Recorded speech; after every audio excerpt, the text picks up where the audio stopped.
2 குழந்தைகளோட அப்பா அம்மா வந்து கடத்தப்படுறாங்க. அப்போ வந்து அவங்க 2 பேரையும் ஒரு சேஃப் ஹவுஸுக்கு வந்து அனுப்பி வைக்கிறாங்க. அங்கதான் அவங்க 2 பேருக்கும் அவங்க அப்பா அம்மா ஸ்பைஸ் அப்படின்றது தெரிய வருது. இந்த நாலேஜ் வச்சுக்கிட்டு அவங்க அப்பா அம்மாவை காப்பாத்தினாங்களா இல்லையா, அவங்க 2 பேரும் என்ன பண்ணாங்க, அவங்க தெரிஞ்சுக்கிட்ட நாலேஜை வச்சு எப்படிலாம் தப்பிச்சாங்க, இன்ட்ரெஸ்டிங்கா எப்படிலாம் அந்த கேஜெட்ஸ்லாம் யூஸ் பண்ணாங்க அப்படின்னு சொல்லிட்டு ரொம்ப ஜாலியா இருக்கக்கூடிய ஒரு திரைப்படம் தான் kids friendly fun flicks episode 6ல நான் ரெக்கமெண்ட் பண்ண போற இந்த திரைப்படம். 2 குழந்தைங்க இருக்காங்க. ஒரு பையன் வந்து எல்லாத்துலயுமே வந்து சீட் பண்ணி வின் பண்ணணும் அப்படின்னு நினைக்கிறேன். அவனுக்கு வந்து வின் பண்றது மட்டும் தான் முக்கியம். இன்னொரு பொண்ணுக்கு வந்துட்டு அன்பால பொய் சொல்லாம எல்லாத்தையுமே வந்து ஜெயிக்கணும் அப்படின்றது அந்த பொண்ணுக்கு இருக்கக்கூடிய ஒரு நேச்சுரல் கேரக்டரிஸ்டிக்ஸ். ஸோ இவங்க 2 பேருடைய அப்பா அம்மா வந்துட்டு ஸ்பை ஆர்கனைசேஷன் ஒன்ல வந்து வேலை பார்க்கறாங்க. அவங்க வந்து எந்த டிவைஸா இருந்தாலும் அதை வந்து அன்லாக் பண்ணக்கூடிய ஒரு சூப்பர் பவர் சூப்பர் வெப்பன் வந்து ஒன்று வச்சிருக்காங்க. அதை வந்து இவங்க கிட்ட இருந்து திருடணும் அப்படின்னு சொல்லிட்டு வில்லன் கேங் வந்து நினைக்கிறாங்க. அண்ட் அதுக்கான முயற்சிகளும் வந்து ஈடுபடுறாங்க. அவங்கள வந்து லூர் பண்ணி இவங்க அப்பா அம்மா இருக்கிற அந்த ஜெயிலுக்கு வந்து கூட்டிட்டு வந்து எப்படி இவங்க 4 பேரும் காப்பாற்றப்படுறாங்க, அந்த வில்லன் திருந்தினானா இல்லையா இல்ல அந்த வில்லன் கொல்லப்பட்டானா அப்படின்ற மொத்த கதையும் ரொம்ப சுவாரஸ்யமா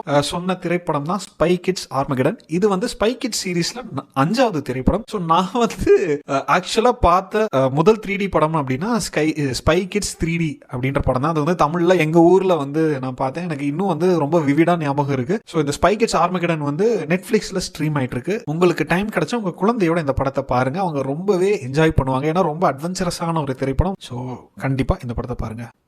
நன்றி.